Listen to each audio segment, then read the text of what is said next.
கலைஞர் தொலைக்காட்சி நேயர்களுக்கு வணக்கம் அண்ட் வெல்கம் டு சினிமா செய்திகள். இந்த வாரமும் சினிமா செய்திகள் நிகழ்ச்சியில் தமிழ் சினிமாவில் கடந்த சில தினங்களில் நடந்த படப்பூஜைகள், பத்திரிகையாளர் சந்திப்பு, இசை வெளியீட்டு விழா, ஷூட்டிங் ஸ்பாட் இது எல்லாத்தையுமே காட்சிகளாக பார்த்து ரசிக்கலாம்.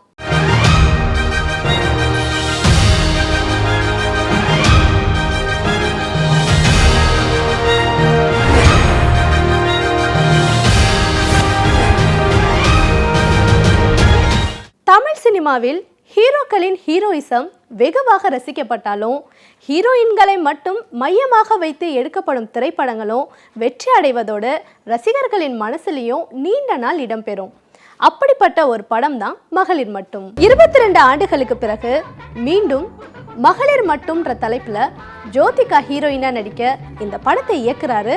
குற்றம் கடிதல் படத்தை இயக்குன பிரம்மா அவர்கள். 2D என்டர்டைன்மெண்ட்ஸ் இந்த படத்தை தயாரிக்கிறாங்க. 36 வயது நிலை வெற்றிக்கு பிறகு இந்த படத்தையும் வெற்றி படமாக்க இந்த படக்குழுவினர் முயற்சி செஞ்சுட்டு இருக்காங்க. புதுப்பேட்டை தனுஷ் நடித்த அரசியல் பின்னணி கொண்ட திரைப்படம். தனுஷ் மீண்டும் அரசியல் பின்புலம் உள்ள கதையான கொடி படத்துல நடிச்சிருக்காரு. ட்ரிஷா அனுபமா நடிக்க இந்த படத்தை இயக்கியிருக்காரு துரை செந்தில்குமார். தீபாவளி அன்று வெளியாக இருக்கும் இந்த படத்தின் மேலும் சிறப்புகளை இப்போ பார்க்கலாம். வெற்றிமாறன் சார் தான் ஆனால் சொல்லி அமிச்சாங்க, துரைக்கிட்ட இப்படி ஒரு கதை, செந்தில்கிட்ட இப்படி ஒரு கதை இருக்குது, நீங்கள் கேளுங்க அப்படின்னு சொல்லி அமிச்சது வெற்றிமாறன் சார் தான். அவர் அப்போவே கதை உங்களுக்குன்னு தான் சொன்னார். அப்போவே அவர் என்கிட்ட நான் சொன்னேன், அப்போது 2 படம் முடிங்க, அதுக்கப்புறம் நான் கண்டிப்பாக நான் பண்ணுறேன்னு அப்போ நான் செந்தில்கிட்ட சொன்னேன். ஸோ 2 படம் முடிச்சிட்டாரு. ஸோ நான் கொடுத்த வார்த்தையை நான் வந்து காப்பாற்றி தான் ஆகணும். 2 படம் டைரக்ட் பண்ணால் அது 2 படத்துக்கு தனுஷ் சார் தான் ப்ரொடியூசர். ஸோ இது 6வது படம். இப்போ தான் அது அமைஞ்சுது. அதுவும் டபுள் ஆக்ஷன் ஸ்கிரிப்டுன்னு அது அமைஞ்சது வந்து இன்னும் எனக்கு ரொம்ப சந்தோஷமாயிடுச்சு. ஏன்னா தனுஷ் சாரோட 2 குவாலிட்டி இருக்குது. மாஸ் படமும் பண்ணுவார், கிளாஸான ஃபிலிம்ஸ்க்கும் அவருக்கு பயங்கரமாக இது பண்ணுவார். ஸோ அந்த 2 யூட்டிலைஸ் பண்ணுற மாதிரியான ஒரு கேரக்டர்ஸை இருக்கிற மாதிரியான ஒரு ஸ்கிரிப்ட் கிடைச்சது வந்து எனக்கு ரொம்ப ரொம்ப சந்தோஷமாக இருந்தது. He has done a very good job and ஒரு 2 கேரக்டர்ஸ்க்குமான டிஃப்ரென்ஸு எஃபர்ட்லெஸ்ஸாக பண்ணியிருக்காரு. நார்மலாக நிறைய கான்ஷியஸ் எஃபர்ட்ஸ் எடுத்து அந்த டிஃப்ரென்சியேஷன் பண்ணியிருப்பாங்க. ரொம்ப சட்டிலாக எஃபர்ட்லெஸ்ஸாக பண்ணியிருக்காரு. It was my dream to act with such an actor like him. I always admire him a lot. I always admire his talent, the performance, everything. So it was a dream and it's like a dream come true for me. Commercial success இருக்கிற டீமோட நம்ம அதை satisfy பண்ண முடியுமான்னு தெரியாமல் இருந்தது. அதுக்கப்புறம் of course துரை சாரோட ஒர்க் பண்ணும்போது எனக்கு ரொம்ப ரொம்ப ஆக்சுவலாக கம்ஃபர்டபுளாக இருந்தது. இந்த மூவியில் இந்த மாஸ்டர்ஸ்லாம் வாங்கிறதுக்கு வந்து ஒரு விழா மாதிரி வச்சு வீட்டுக்கெலாம் வந்து பூஜைலாம் பண்ணி அந்த மாஸ்டர்லாம் வாங்கிட்டு போய் அந்த ஒரு 10-15 இயர்ஸ் முன்னாடி இப்படி அந்த டேட்டெலாம் நம்ம கொடுக்கும்போது மிகப்பெரிய ஒரு விஷயமா இருக்குமோ அந்த மாதிரி இம்பார்ட்டண்ட்டாக ஃபீல் பண்ண வச்சாங்க ப்ரொடியூசர். விதி மதி உல்டா இந்த படத்துடைய ஷூட்டிங் ஸ்பாட்டை தான் இப்போ நம்ம பார்த்துட்டு இருக்கோம். ரமேஷ் ராஜா ஹீரோவாகவும் ஜனனி ஐயர் ஹீரோயினாவும் நடிச்சிட்டு இருக்காங்க. இந்த படத்துடைய கதை என்ன, காட்சி அமைப்புகள் எப்படி இருக்குன்றத இப்போ பார்க்கலாம். நான் விஜய் பாலாஜி. என்னோடய ஃபஸ்ட்டு படம் இது. படத்தோட டைட்டில் விதி மதி உல்டா. ஜனனி ஐயர் ஹீரோயினாக பண்ணுறாங்க.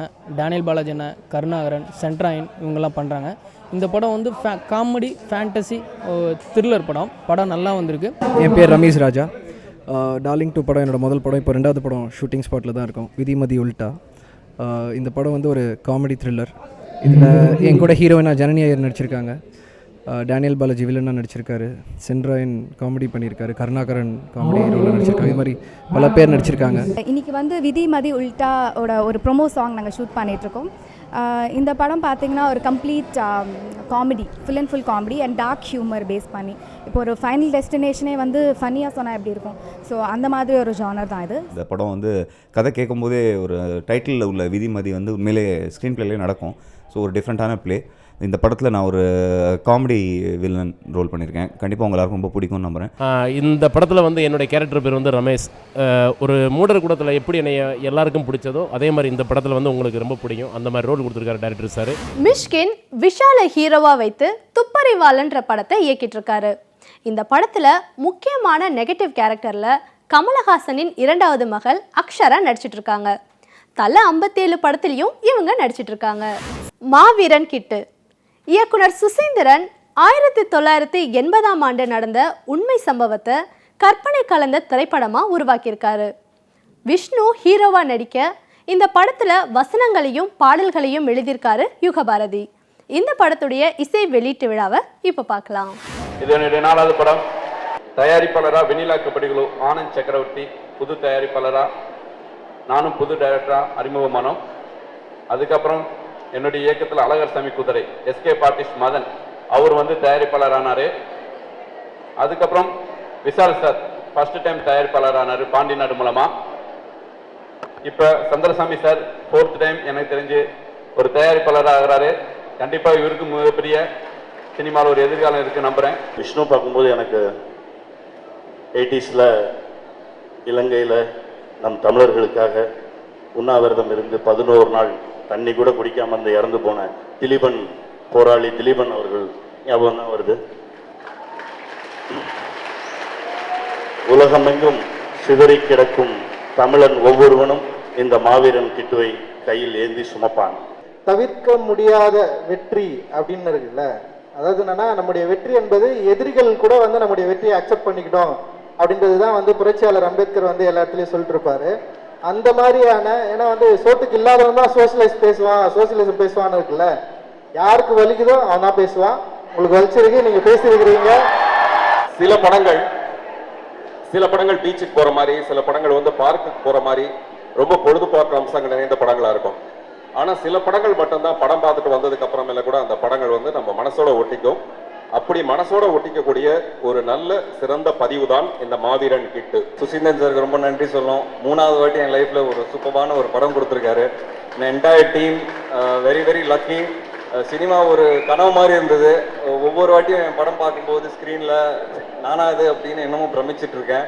அது எல்லாருக்கும் காரணமாக உங்கள் எல்லாருக்கும் ரொம்ப ரொம்ப நன்றி. என்னை அக்செப்ட் பண்ணியிருக்கீங்க. மாவீரன் கிட்டு பற்றி சொல்லணும்னா சுசீந்திரன் சார் தான் ஃபஸ்ட்டு இந்த சான்ஸ் கொடுத்ததுக்கு ரொம்ப ரொம்ப நன்றி சார். அந்த கோமதி கேரக்டர் எனக்கு ரொம்ப ரொம்ப பிடிச்சிருந்தது. அண்ட் ஃபர்ஸ்ட் டைம் பீரியாடிக்கல் ஃபிலிமில் பண்ணேன். அந்த எக்ஸ்பீரியன்ஸ் நல்லா இருந்தது. மாவீரன் கிட்டு சூப்பர்பான மூவின்னு கண்டிப்பாக இந்த ட்ரெய்லர்லேயே டீசர்லேயே தெரியுது. இந்த படத்தில் நானும் ஒரு சின்ன பங்காக இருக்கேன். இந்த படம் என்ன சுசீனாவோட என்னோட 3வது படம். ஸோ ரொம்ப சந்தோஷமா இருக்கு. ரெமோ ஆயுத பூஜை விடுமுறை நாட்களை முன்னிட்டு வெளிவந்து வரவேற்படைந்திருக்கும் திரைப்படம். இந்த படத்தில் எல்லா பாட்டுமே ரொம்ப ஸ்பெஷல் எனக்கு. ஸோ அதை கொடுத்ததுக்கு ரொம்ப நன்றி.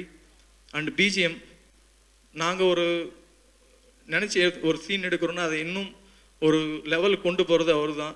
ஸோ இன்னைக்கு அந்த படம் பார்க்கும்போது எனக்கு வந்து அவ்வளோ திருப்தியாக இருந்தது. இந்த படத்தில் ஆக்சுவலாக யோகி பாபு அண்ணனுக்கு தான் 2 கிளைமேக்ஸ் ஷூட் பண்ணாங்க. ஒரு கிளைமேக்ஸ் நீங்கள் ஸ்க்ரீனில் பார்த்தது, இன்னொரு கிளைமேக்ஸ் நாங்கள் வைக்கல. அது வந்து நாங்கள் புடவை கடையில் புடவை எடுக்க போகும்போது அந்த ப்ரௌன் கவுனில் இருப்பேன் நான். அப்போ அந்த புடவை கடைக்கு அவர் வந்திருப்பார். நம்ம கல்யாண புடவை எப்போ எடுக்கலாம் அப்படின்னு கேட்டு அவர் உள்ளே வந்திருப்பார். அப்போ அந்த இடத்துல ஆக்சுவலாக அங்கே ஒரு எண்டிங் வச்சுருந்தோம். அது அப்புறமா எடுத்துட்டோம் இந்த எண்டிங்காக. ஏன்னா இது ஒரு தொடர் கதையாக இருக்கட்டும்ன்றதுக்காக. அங்கே என்னென்னா இவர் வெளியே நிற்பார். நான் வந்து டென்ஷனாக இவனை எப்படியாவது முடிக்கணுமே அப்படின்னு சொல்லிட்டு அவர்கிட்ட போய் கேட்பேன். அவர்கிட்ட போய் நான் சொல்லுவேன், உங்ககிட்ட நான் ரொம்ப நாளாக உன்னை காட்டணும்னு ஆசைப்பட்றேன் அப்படின்னு. அவர் நானும் ரொம்ப நாளாக பார்க்கணுன்னு ஆசைப்பட்றேன். ட்ரையல் ரூமுக்கு போகலாமா அப்படின்னா ஓகே அப்படின்னு 2 பேரும் ட்ரையல் ரூமுக்குள்ளே போயிடுவோம். போனதுக்கப்புறம் அப்படின்னு ஒரு சத்தம் மட்டும் வரும். நான் கதவை திறந்துட்டு ஃபஸ்ட்டு வெளியில் வந்துடுவேன். வெளியே வந்தோடனே இவர் அப்படியே ஸ்லோவாக வெளியில் வருவார். கண்ணில் தண்ணி ஊற்றிட்டு இருக்கும். அப்போ அந்த புடவை கடைக்காரர் வந்து கேட்பார், சார் ஏதாவது பார்க்குறீங்களா? பார்த்துட்டேன்டா சார். வெரைட்டியாக இதில் என்னடா வெரைட்டி, என்ன விடுங்கடா அப்படின்னு ஸ்லோவாக அப்படியே போயிடுவார். பட் டைரக்டர் சார் வந்து இல்லை அது ஒரு தொடர்கதையாக இருந்தால் நல்லாயிருக்கும், அதனால அதை நான் விட்டுறேன், அது வேற எங்கேயாவது யூஸ் பண்ணிக்கலான்னு சொல்லிட்டார். ஸோ இது நீங்கள் பார்க்க முடியாதுனால இந்த இடத்துல சொல்லிட்டேன். இது வரைக்கும் அந்த படங்களில் நான் நடித்த படங்களில் 2 கிளைமேக்ஸ் எதுக்குமே ஷூட் பண்ணதில்லை. அவருக்கு தான் ஷூட் பண்ணியிருந்தோம். சந்தோஷனே உங்களோட ஒர்க் பண்ணது. கதையில் இருக்கிற நிறைய இன்சிடென்ட்ஸ் வந்து எனக்கு பர்சனலாக ரொம்ப ரிலேட் ஆச்சு. ஸோ என்னால் வந்து musically I thought I can give out my best from the heart. So thank you பாக்கி. அண்ட் அவர் எந்த கொஸ்டின்ஸுமே கேட்கல. நான் வந்து நான் சாட்டிஸ்ஃபைடு ஆகிற வரைக்கும் நான் பாட்டு தர மாட்டேன். நான் சாட்டிஸ்ஃபை ஆனப்புறம் கொடுத்தா பாக்கி அதில் எந்த கேள்வியும் கேட்க மாட்டார். உங்களுக்கு ஓகேனா எனக்கு ஓகே சார் அப்படின்னு அந்த நம்பிக்கை வச்சுருந்தார். அந்த நம்பிக்கைக்கு நன்றி பாக்கி. படத்தை பார்க்கும்போது எங்கள் அப்பா அம்மா வந்து ஆக்சுவலாக எங்கள் அப்பாவும் அம்மாவும் 2 பேருமே வந்து என்னை பற்றி 4 வார்த்தை என் முன்னாடி ரொம்ப நல்லா பேசுகிறதே பெரிய விஷயம். அவங்க அப்படி பேச மாட்டாங்க. ஆனால் முதல் தடவை வந்து ரெமோ பார்த்துட்டு இருக்கும்போது 2 பேரும் சைட்லேருந்து லட்டு மாதிரி இருக்க ஸ்க்ரீனில் அப்படின்னு சொன்னாங்க. Thank you sir, thank you so much PC sir. PC sir இந்த படத்தோட ஒரு பெரிய plus. Raja, many of the things that you have done is the most amazing thing in filmmaking. First and most amazing thing. And this is the best of the things, you know. To have them, we never see them. இப்போ வந்து சினிமாவில் பார்த்தீங்கன்னா 3 விஷயம் கண்டிப்பாக இருக்கும். ஒன்று வந்து sensor certificate, 2வது பார்த்தீங்கன்னா அந்த நம்ம ஊருக்கு என்ன தான் ஆச்சு அது, 3வது பார்த்தீங்கன்னா யோகி பாபுவும் மொட்டராஜேந்திரனும். இவங்க இல்லாத படங்களே இல்லை. அது பேய் படமாக இருக்கட்டும், லவ் படமாக இருக்கட்டும், இல்லை வேறு ஏதாவது ஆக்ஷன் படமாக இருக்கட்டும், எல்லாத்துலேயுமே அவர் இருக்கார். பட் சூப்பராக பண்ணிகிட்ருக்காரு. நீங்கள் பார்த்த உடனே கிளாப்ஸ் வருது அவருக்கு. இந்த மாதிரி எல்லாராலையும் தான் இந்த பொசிஷன் எனக்கு கிடச்சிருக்கு. ரொம்ப ரொம்ப அவங்க எல்லாருக்கும் என்னுடைய நன்றியை தெரிவிச்சுக்கிறேன். அதே மாதிரி எவ்வளோ பெரிய நடிகர், எவ்வளோ பெரிய ஆர்டிஸ்ட் இருந்து அந்த படம், எத்தனை பெரிய பெரிய டெக்னீஷியன்ஸ் இருந்து ஒரு படம் வந்தாலும் அந்த படத்துடைய ரிவ்யூலையும் கண்டிப்பாக ஒரு லைனாவது என்னை பற்றி எழுதுவாங்க. இதான் ஃபஸ்ட் டைம் ஒரு நன்றி விழான்றது நான் பார்க்குறேன் சினிமாவில். இது வரைக்கும் நான் அதை பார்த்ததே இல்லை. அதற்கு முதல்ல வந்து நான் நன்றி சொல்ல வேண்டியது தயாரிப்பாளர் ஆர்டி ராஜா அவர்களுக்கு. ஏன்னா சக்ஸஸ் வந்துச்சா நம்ம ஓகே பார்க்கலாம், ரொம்ப 100 நாள் ஓடிச்சுன்னா ஃபங்க்ஷன் பண்ணுவாங்க சில பேர் பண்ண மாட்டாங்க, நிறைய பேர் பண்ண மாட்டாங்க. ஸோ அப்படி தான் போயிட்டுருப்பாங்க நிறைய தயாரிப்பாளர்கள். ஆனால் இப்படி வந்து சினிமா மேலே ஒரு காதல் இருந்தால்தான், ஒரு பேஷன் இருந்ததுனா தான் இதெல்லாம் வந்து செய்வாங்க. சுவாமி விவேகானந்தரின் 150வது பிறந்த ஆண்டை சிறப்பிக்கும் வகையில் இயக்குனர் விசு உன்னை நீ அறிந்தால் அப்படின்ற ஒரு திரைப்படத்தை இயக்கியிருக்காரு.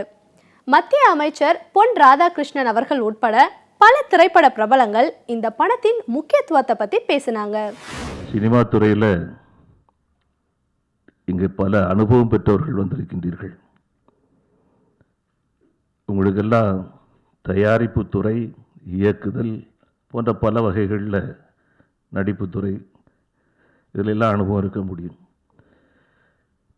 எனக்கு கிடைத்திருக்கக்கூடிய ஒரே அனுபவம் திரைப்படத்தை பார்த்த அனுபவம். விவேகானந்தனுடைய 150வது ஆண்டு விழாவுக்காக ஒரு ஷார்ட் ஃபிலிம் என்ன எடுக்க சொன்னாங்க. எடுத்தேன். அது யாருக்காக எடுத்தேன்னாக்கா ஸ்கூல் ஸ்டூடெண்ட்ஸுக்காக எடுத்தேன். அதை எடுத்து அவங்க கையில் கொடுத்துட்டேன். அவங்க ஒரு ஸ்கூலாக போய் அது மாதிரி எக்கச்சக்கமான ஸ்கூலுக்கு அதை வந்து ஃபிலிம் ஷோவாக போட்டிருக்காங்க. இது போன்ற குறும்படங்கள் தான் இன்றைக்கு நாட்டுக்கு தேவை. அது விஷயம் எந்த படம் எடுத்தாலுமே ஒரு மெசேஜ் இல்லாமல் அவர் லைஃப்பில் படம் எடுத்ததே கிடையாது. எல்லாரும் சொல்கிறாங்க என்ன மெசேஜ்னு. மெசேஜ் கொடுத்தவங்கள பாராட்டணும். முத்துராமன் சார், இந்த காட்சி என்ன வேண்டாம் போல இருக்கே, ஒன்றுமே அந்த காட்சியில் இல்லையே அப்படிம்பாரு. சரி என்ன செய்யலாம், கொஞ்சம் இருங்க நான் சொல்கிறேன். அப்படி போய் மண்டே போடு பிச்சு எடுத்துட்டு வந்து அந்த காட்சியில் ஒரு நல்ல விஷயத்தை சேர்த்து இது மக்கள்கிட்ட போய் சேரணும்னு சொல்லுவாங்க. டோரா படத்துல நடித்து முடித்திருக்கும் நயன்தாரா மேஜர் கோபி இயக்கத்துல பேர் வைக்காத ஒரு படத்துல கலெக்டரா நடிச்சு முடிச்சிருக்காங்க. நயன்தாராவுடைய வளர்ச்சியை கண்டு பிரமிப்பு அடைந்த ஹிந்தி பட இயக்குனர் அனுராக் காஷ்யப் நயன்தாரா தற்போது நடித்து கொண்டிருக்கும் இமைக்கா நொடிகள் படத்துல வில்லனா நடிக்க சம்மதிச்சிருக்காராம். புயலா கிளம்பி வரும் தமன் ஹீரோவா நடித்த முழுக்க கமர்ஷியல் என்டர்டைனர். இந்த படத்தை ஜி ஆறுமுகம் இயக்க தயாரிச்சிருக்காரு ஹரிஹரன். இந்த படத்தின் இசை வெளியீட்டு விழாவில் ஏராளமானோர் கலந்துக்கிட்டாங்க. புயலாய் கிளம்பி வரோங்கிற படத்தோட தயாரிப்பாளர் என் நண்பர் ஆறுமுகம் வந்து இந்த கதையை சொன்னார். எனக்கு ரொம்ப பிடிச்சிருந்துச்சி. ரொம்ப சந்தோஷத்தோடு அந்த படம் பண்ணேன். இன்றைக்கி இசை வெளியீட்டு விழா எனக்கு ரொம்ப சந்தோஷமாக இருக்குது. நான் உங்கள் தமன். இந்த படம் வந்து ஒரு கம்ப்ளீட் கமர்ஷியல் ஃபிலிம். நான் இதுக்கு முன்னாடி பண்ண படங்களில் விட, சேது பூமியை விட இந்த படம் பார்த்தீங்கன்னா கம்ப்ளீட்லி கமர்ஷியலி பேக்ட் ஃபிலிம். ஒரு 5 சாங்ஸ் இருக்குது, 3 ஃபைட் இருக்குது. அண்ட் அந்த எல்லாமே வந்து அந்த மெயின் அந்த கதை ஸ்க்ரீன் பிளேயில் வந்து மோஸ்ட் இம்பார்ட்டண்ட் ஃபேக்டர் அமையும். நாங்கள் மதுஸ்ரீ. ஆக்சுவலி இதோட 3rd மூவி இது. புயலாக கிளம்பிடும். இது ஒரு டிஃப்ரெண்ட்டான கான்செப்ட். இதில் இருக்க என்னோடய கேரக்டர் வந்து ரொம்ப க்யூட்டான, எனக்கு பிடிச்ச ரோல் இது. செம கமர்ஷியலாக இருந்தது படம். இன்றைக்கி சினிமா வந்து யதார்த்தத்தை நோக்கி போயிட்டுருக்குது. யதார்த்தமான சினிமாக்கள் வந்து பெருசாக வரவேற்கப்படுகிறது. கமர்ஷியலுக்கு வந்து ஆடியன்ஸ்கிட்ட வந்து பெருசாக ரெஸ்பான்ஸ் இல்லையோ அப்படின்ற ஒரு எண்ணம் உருவாகி கொண்டிருக்க காலகட்டத்தில் பக்கா கமர்ஷியலாக ஒரு படத்தை ஆர்வமாக எடுத்திருக்காரு. முதல்ல அதுக்கு என்னுடைய பாராட்டுக்கள். ஒரு சாங்குமே ஒவ்வொரு ஸ்டோரி இருக்குது. நான் டியூன் பண்ணுவேன், நானே டியூன் பண்ணி பாடுவேன். ஃபெமி ஒரு பேக் சிங்கர் இருக்காங்க, அவங்க வந்து டியூன் பண்ணி பாடி கொடுத்துருவாங்க. சார்கிட்ட காட்டுவேன், ஓகேப்பான்னுவாங்க. பட் ஒரு சாங்க்குமே ரொம்ப ரிஸ்க் எடுத்து அவர் என்கிட்ட இப்படி தான் சொல்லுவேன், இங்கே இந்த லொக்கேஷன் போகணும், இந்த லொக்கேஷன் போகணும், இப்படி வேணும் அப்படி வேணும். நாங்கள் with the grace of God நல்லா பண்ணியிருக்கேன். காஷ்மோரா நடிகர் கார்த்தியின் 2 வருட கடின உழைப்பால் உருவாகி இருக்கும் திரைப்படம். நயன்தாரா, ஸ்ரீதிவ்யா நடிக்க கோகுல் இயக்கி இருக்கும் இந்த படத்தின் மேலும் சிறப்புகளை இப்போ பார்க்கலாம். காஷ்மீர் ரொம்ப முக்கியமான படம். அது ஒரு அசரீரி மாதிரி தான் வந்துச்சு. அந்த கதை வந்து சேர்ந்தது. ஒரு கேரக்டர் பத்தி சொன்னாரு, நடிச்சு காமிச்சாரு. ஐயோ இந்த மாதிரிலாம் நடிக்க முடியாதுங்க, ரொம்ப கஷ்டங்கன்னு பயம் வந்துருச்சு எனக்கு. பட் அந்த கேரக்டர் பயங்கர இன்ட்ரெஸ்டிங்கா இருந்துச்சு. அதுக்கப்புறம் இன்னொரு கேரக்டர் சொன்னாரு, அது இன்னும் எக்ஸைட்டிங்கா இருந்துச்சு. கோகுல் சார் வந்து ஒரு தீர்மானத்தோடு இருந்தாரு, இது பெரிய படமா பண்ண போறோம் அப்படிங்கிறது. ஏன்னா அப்படி முடிவு பண்ணா அதுல ஒரு பெரிய ஆபத்து இருக்கு. எப்படி நாங்க 1000 முடிவு பண்ணோமோ ஒரு 3 வருஷம் எடுத்தோம். அந்த மாதிரி இந்த மாதிரி ஒரு படத்தை வந்து எடுக்கணும்னு முடிவு பண்ணா அதுக்கு ஒரு பெரிய ஒரு உழைப்பு இருக்கு, ஒரு பெரிய தியாகம் இருக்கு. வித்தியாசமான கதையை எடுத்துட்டு வராங்களே அப்படின்னு ரொம்ப ஒரு பொறாமையே இருந்துச்சு. இந்த மாதிரி படம் நம்ம பண்ணலையா ரீசெண்டா அப்படின்னு. ஸோ அது வந்து அந்த அந்த பொறாமை போகிற மாதிரி இப்போ இந்த ட்ரெய்லர் பார்க்குறப்போ எனக்கு ரொம்ப சந்தோஷமா இருக்கு. நான் ஷூட்டிங்லேருந்து வந்து இப்போ தான் ஃபர்ஸ்ட் டைம் பார்க்குறேன். ரொம்ப ரொம்ப பெருமையா இருக்கு. எப்போலேருந்து வெயிட் பண்ணிட்டு இருக்கேன், அவுட் அண்ட் அவுட் மாடர்னாக பண்ணோன்னு அந்த கோரிக்கை இதில் நிறைவேறிச்சு. ரொம்ப சந்தோஷம். And Karthi sir really sweet person, very sincere, very dedicated, very hard working. ரொம்ப இன்ஸ்பயர் பண்ணிருக்கீங்க நீங்கள். ஆக்சுவலாக இந்த ஹோல் இதுலேயே வந்து மியூசிக் டிபார்ட்மெண்ட் தான் ரொம்ப லைட் பேக்காக ஜாலியாக நாங்கள் ஒர்க் பண்ணோம். ஏன்னா எங்களுக்கு அப்பப்போ ஒரு சாங் கேட்பாங்க, அதுக்கப்புறம் அதில் நாங்கள் ஒர்க் பண்ணுவோம். எங்களுக்கு நல்ல டைம் இருந்தது, அது ஒரு பெரிய விஷயம். 1 இயருக்கு மேலே கண்டிப்பாக டைம் கொடுக்கும்போது மியூசிக் அண்ட் பேக்ரவுண்ட் ஸ்கோரில் எங்களுக்கு பிடிச்ச விஷயங்கள் நாங்கள் வந்து எக்ஸ்பெரிமெண்ட் பண்ணி பார்க்க முடியும். அது வந்து இந்த படத்தில் நடந்தது. நம்மளோட பழம்பெரும் அந்த திருவாசகம் அந்த மாதிரி தத்தத்தகிட அந்த மாதிரி இருக்கும். அந்த தமிழ் ராப் அப்படின்ற மாதிரி அதில் வரிகளை வந்து ஒரு வீரமான வரிகளை ஒரு பாடல் தகிட அப்படின்னு ஒரு பாடல் எழுதியிருக்கேன். 2 பாடல்களுமே ரொம்ப அருமையாக வந்திருக்கு. கார்த்திக் சார் என்னன்னா இந்த மாதிரி வார் ஃபிலிம் இந்த மாதிரி எல்லாம் பண்ணும்போது ஒரு பீக் சம்மரில் ஷூட் பண்ணிட்டு இருந்தோம். இப்படி இந்த மாதிரி காஸ்டியூம்ஸ் எல்லாம் போட்டு நாங்கள் அவரை வந்து டார்ச்சர் பண்ணிட்டோம். இப்படி கோஆப்ரேட் பண்ணிட்டு இந்த மாதிரி ஒரு அவுட்புட் எல்லாம் கொடுக்க முடியாது வார் ஃபிலிம் அந்த மாதிரி எல்லாம். இந்த கதையை அப்படியே எடுக்கணும் அப்படின்னா அதுக்கான பட்ஜெட் ரொம்ப ஃபர்ஸ்ட் விஷயமா இருந்துச்சு. அண்ட் ஒன் மோர் திங், இந்த படத்துல இந்த ஹிஸ்டாரிக்கல் சீக்வன்ஸ் வந்து ஒரு 1/2 hour தான் இருக்கு.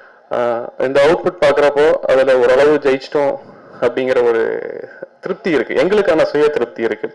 இது அடுத்தது இதுக்கான ஒரு நல்ல அதிர்ஷ்டம் இந்த படத்துக்கு வந்து ஒரு நல்ல தீபாவளி வெளியீடு கிடைச்சிருக்கு. ஒரு ஃபேமிலியோட எல்லாரும் தீபாவளியில மிக முக்கியமா இருக்கக்கூடியது சினிமா நம்ம கலாச்சாரத்துல. ஸோ அந்த நேரத்துல ஃபேமிலியோட போய் பார்க்கறதுக்கு ஒரு கொண்டாட்டமா போய் பார்க்கறதுக்கான ஒரு படமா இந்த படம் அமைஞ்சிருக்கு. 2.5 வருஷம் டே நைட் ஒர்க்குக்கு அப்புறம் இப்போ இந்த லான்ச்சுக்கு வந்து நின்று இருக்கோம். எடுக்கும்போது எனக்கு ஒரு நல்ல அனுபவமாக இருந்துச்சு. அதே மாதிரி நீங்கள் பார்க்கும்போது உங்களுக்கு ஒரு நல்ல அனுபவமாக இருக்குன்ற நம்பிக்கையில் தான் எடுத்திருக்கேன். இந்த தீபாவளி காஷ்மோரா தீபாவளியாக அமையணும்னு நான் வெள்ளாமல் ஆடியன்ஸை வேண்டிக்கிறேன். இன்றைக்கும் சினிமா செய்திகள் நிகழ்ச்சியில் பல சுவாரஸ்யமான செய்திகளை பார்த்து ரசிச்சிருப்பீங்க. மீண்டும் இதே நிகழ்ச்சியில் சந்திக்கலாம். அதுவரை உங்களிடமிருந்து விடைபெறுபவர்